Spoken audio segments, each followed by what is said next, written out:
Mr. Chairman, members of the Freeholder Board, my name is Charles Volcanic. I come from Ocean City, New Jersey, in Cape May County. I'm president of the New Jersey State afl-cio, representing some 1 million workers that work in every community in this state. I'm here tonight with my brothers and sisters from the IFPTE as well as CWA. And we come before you today not just in frustration over the contractual impasse, but about the drastic disparity between the way the administration of Union County has treated the workers at the low end of the salary spectrum as compared to those at the high end. Those in management positions, it's quite clear that the sacrifice is only being asked of those who can least afford it.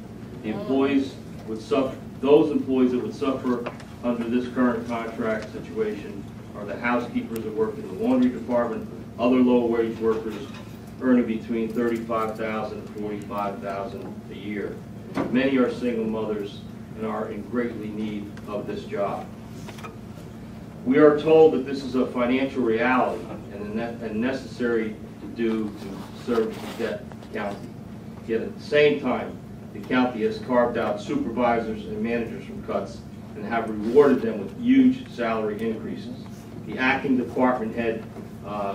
county department head received a $25,529 raise.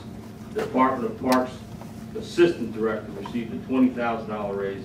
The list goes on and on. It's well documented that the list of individuals making over $100,000 has exploded. In 2000, there were only 31. 10 years later, there are 131. So the low-wage workers are being zeroed and are being sacrificed at the risk of giving these lavish raises. I come before you because I attend freeholder meetings, council meetings like this all around the state. And I've never seen a situation where such drastic cuts are being proposed. Our unions understand about the economy and the budgets, and they're willing to come to the table to work out an arrangement. The best social program for everyone in this county is to have a job. So I'm going to ask two things tonight for you. Respectfully request Board of Freeholders. One, I'd like you to come back to the table and consider working some arrangement out to keep all of these people employed. And two, in view of the raises and the comments made by Freeholder Sullivan tonight that they're doing everything possible, I think in terms of what this young lady said of social and economic justice here in the county, not only for you, but for the workers, I would respectfully request tonight that this board unanimously adopt a resolution that there will be no more raises in this county for management until every worker is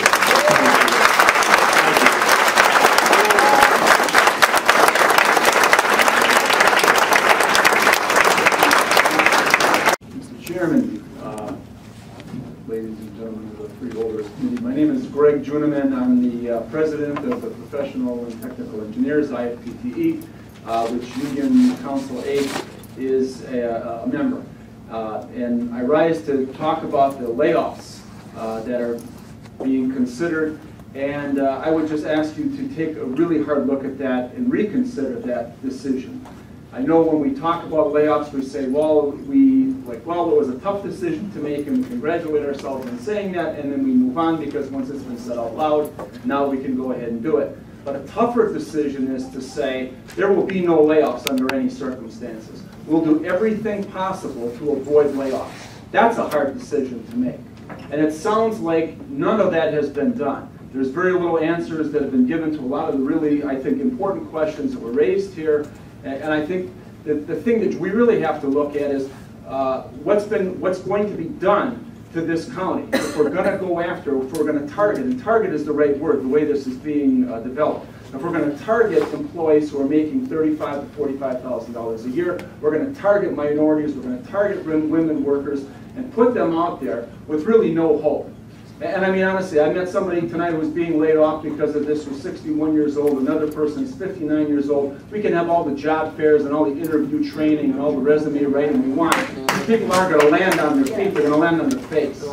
And that's what we're looking at doing. So I think you really have to take a hard look at this and say, I mean, I'm on President Obama's National Partnership Council, where we talk about trying to save money in government every way we possibly can. And I think that's what needs to be done here. To sit down with the employees, sit down with their unions and say, let's figure out a way to make some tough decisions so we don't got to make the ugly ones. And the ugly one is to resort to layoffs, because that's the last decision you should be making. As a matter of fact, I think the best way to do this is to take that decision off the table and to say, we're going to do everything we can to save this county money, and we're not going to let them